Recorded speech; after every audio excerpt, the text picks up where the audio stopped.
Tepuk satu. Tepuk dua. Tepuk tiga. Tepuk empat. Tepuk lima. Tepuk fokus.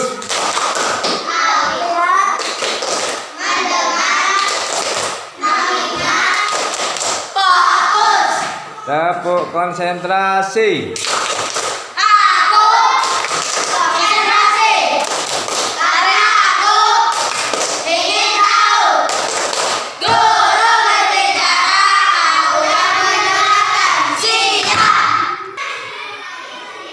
Oke, assalamualaikum warahmatullahi wabarakatuh, sahabat, teman-teman guru dimanapun Anda berada.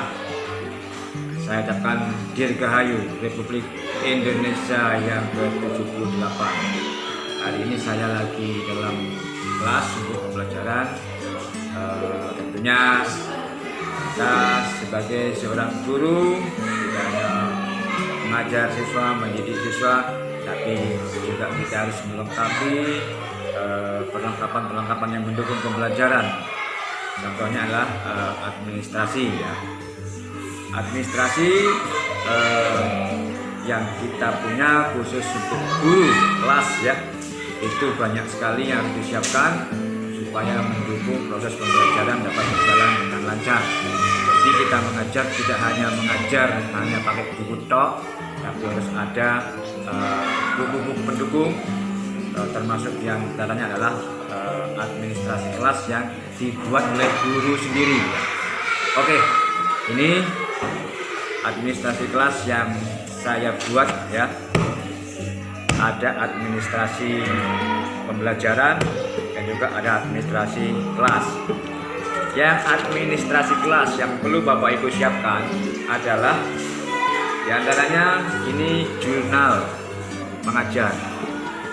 Ini dipakai pada saat kita selesai mengajar, kita tulis sampai di mana kita mengajar supaya besok lain waktu pada saat kita masuk kelas tidak lupa mengajar sampai di mana, kali tugas siswa tugas apa.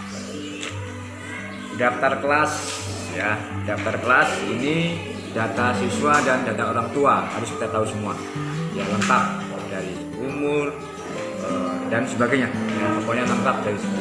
Kemudian presentasi absensi. Nah, presentasi absensi. Jadi setelah kita mengabsen tiap bulan kita harus presentasikan, ya. Kemudian juga di sini ada administrasi yang ditempel di dinding atau di majalah dinding, atau mungkin juga dibuat di buku begini.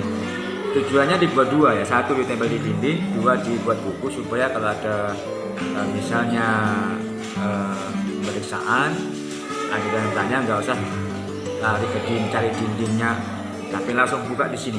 Nah, ini sudah lengkap, di sini ada semua, ya. Kayak struktur kerja kelas, denah kelas, ini semua ada, paket kelas, semua ada lengkap di sini. Kemudian buku catatan kesehatan. Jadi kita harus tahu juga siswa kita itu keluhan sakitnya sakit apa, biar kita paham, ya. Jadi harus ada catatannya.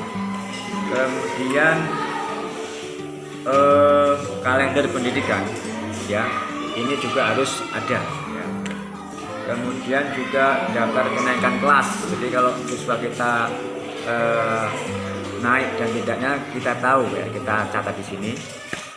Kemudian juga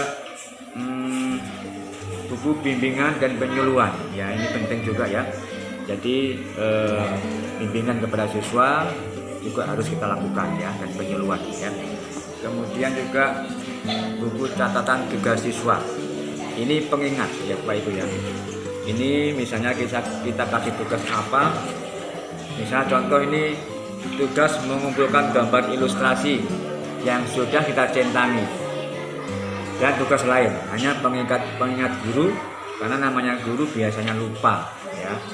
Kemudian juga ada buku prestasi siswa. Jadi kita harus tahu siswa-siswa kita ini berprestasinya di mana, ya, baik di sekolah maupun di luar sekolah harus dicatat di sini ya.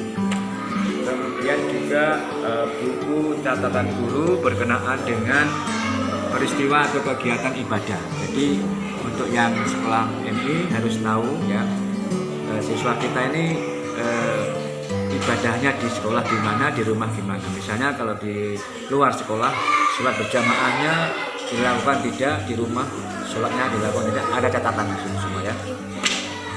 Kemudian juga buku penghubung orang tua atau wali murid. Jadi guru harus menghubungi orang tua jika siswa yang bersangkutan ada permasalahan atau hal lain, harus ada bukunya sebagai catatan. Kemudian daftar inventaris kelas. Jadi semua barang-barang di kelas itu harus dicatat di sini ya. Semua barang-barang yang ada di kelas, termasuk administrasi kelas yang ada, yang Bapak Ibu buat juga dikasih masuk di sini ya. Kemudian juga ada buku catatan perkembangan kepribadian siswa. Jadi kepribadian siswa ini kita harus tahu dan ada buktinya. Siswa yang berbudi pekerti luhur, yang bagian mana, yang kurang yang mana ya, kita tahu semua. Kemudian juga ada buku daftar hadir peserta didik, ini penting juga ya. Ya, ini absen ya, harus punya, pasti semua ada punya. Nah, ini tadi adalah buku administrasi kelas ya.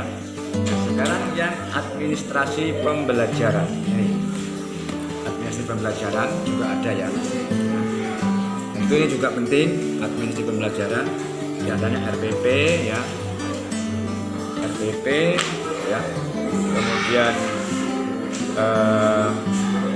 program semester ya, program semester, kemudian KKN ya, program tahunan, kemudian leger ya, kemudian silabus ya, jangan lupa silabus ya, kemudian kalender pendidikan dan analisis hari belajar yang efektif dan minggu efektif, ada sini ya.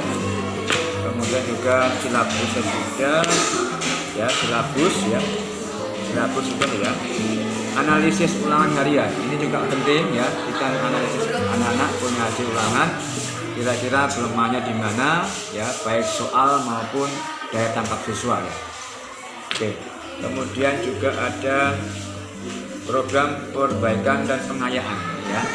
Jadi ini juga harus kita punya ya, supaya kita mengetahui daya serap siswa terhadap hasil ulangan yang bagaimana, dan soal-soal yang kita buat itu yang susah, yang mudah, yang mana kita bisa ketahui dari analisis ulang harian. Jadi ini bersambung dengan ini ya, dengan pengayaan. Jadi ini dua-dua ini harus ada.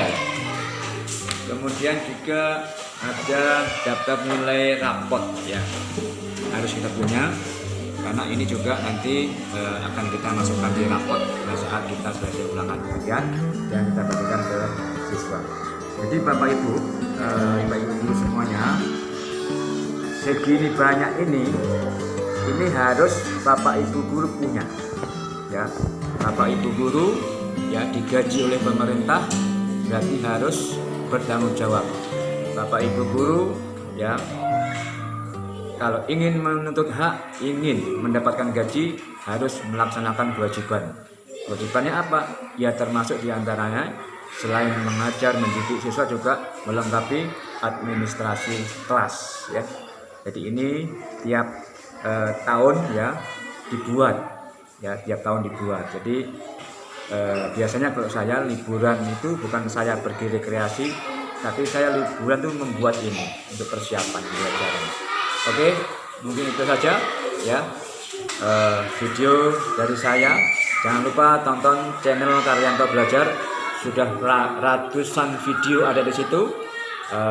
Yang baru nonton, klik saja channel saya Karyanto Belajar, huruf kecil semua tanpa spasi, dan jangan lupa ditonton videonya sampai habis, dan jangan lupa di subscribe. Oke, semangat dan tetap gas.